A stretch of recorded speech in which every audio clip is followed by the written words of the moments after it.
voici arrivés à Caussade, la ville du chapeau. J'ai rendez-vous avec Didier. Il est formier, mais figurez-vous qu'il n'en reste plus qu'une dizaine en Europe. Je vous propose d'aller découvrir son atelier. C'est au milieu du 19e siècle que l'industrie du chapeau se développe à Caussade, grâce à la paille d'Écosse, célèbre pour sa souplesse et sa solidité. On y fabrique alors le fameux chapeau de paille, le canotier, qui fera de Caussade la capitale du chapeau. Ah. Avec tous ces chapeaux, on doit être arrivé. Bonjour Didier. Bonjour. Comment ça va? Ça va, Émilie? Oui.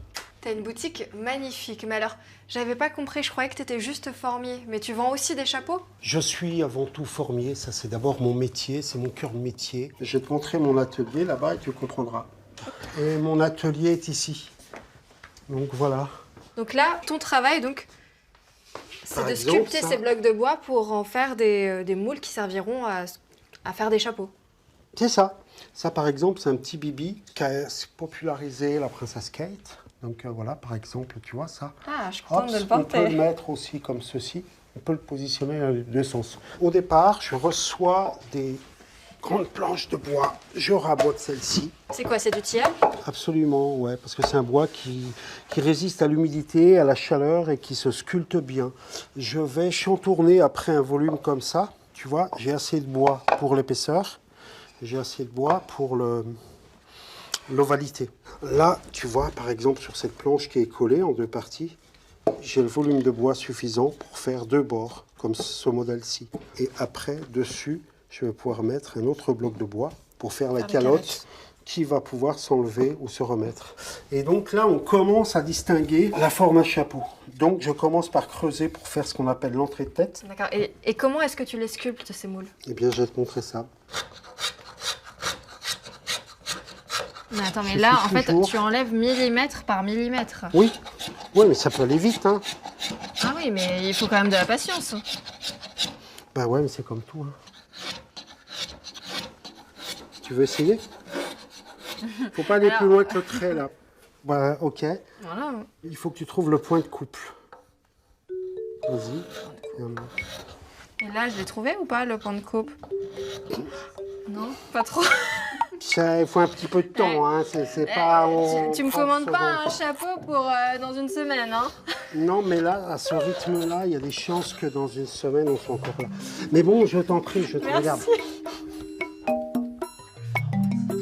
Aujourd'hui, il n'existe plus que 3 formiers en France. Et ce métier tend à disparaître, même s'il est dorénavant inscrit en tant que métier d'art au patrimoine mondial de l'UNESCO. Ces formes en bois ont servi de matrice pour de célèbres chapeaux. Didier dispose de pièces de collection uniques. Viens, je vais te montrer deux, trois choses. Là. Je vais te montrer, par exemple, ça. Ça, est-ce que ça te dit quelque chose? Ça me fait penser à des chapeaux de pirates. Cette forme a servi pour un film qui s'appelle Le Pacte des loups. Ah, mais c'est connu. Absolument. Et donc, c'était avec ce chapeau-là, ce tricorne. Ça, c'est un bicorne Napoléon.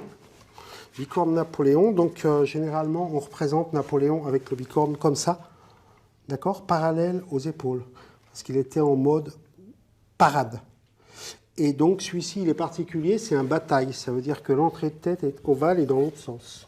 Ça veut dire que quand il était à cheval, le bicorne, il changeait de bicorne et il était comme ça. Quand il était comme ça, c'était un peu hostile, tu vois, c'était pas très bon. Et on voit très peu représenté dans ce sens-là. Bon, bref, voilà. Et ça, c'était la forme chapeau des mousses américains pendant la Seconde Guerre mondiale, qui avaient ce chapeau-là. C'est bizarre d'avoir ça ici, c'est toi qui les as fait? Non, non, non, pas du tout. Simplement, c'est des formes historiques qui m'ont été confiées, que j'ai trouvées, etc.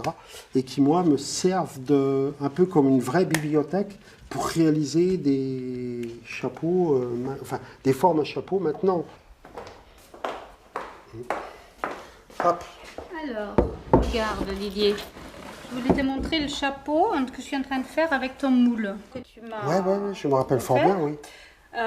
Et voilà, et je le trouve très facile à faire, hein, parce que effectivement, quand tu prends le cône, tu moules, hop, voilà. Et après, ce que j'ai beaucoup aimé, Oui, c'est que tu vois, regarde, c'est très facile. ça s'emboîte bien. Ah ouais, je trouve vraiment que tu as fait du beau travail, hein. Franchement. Dans un autre style très différent. Ah, mais c'est moi qui avais fait également ça. T'as vu? Ouais. Il Fais est voir beau, comment il celui-là. tombe. C'est facile aussi, là, regarde. Hop, hop, hop.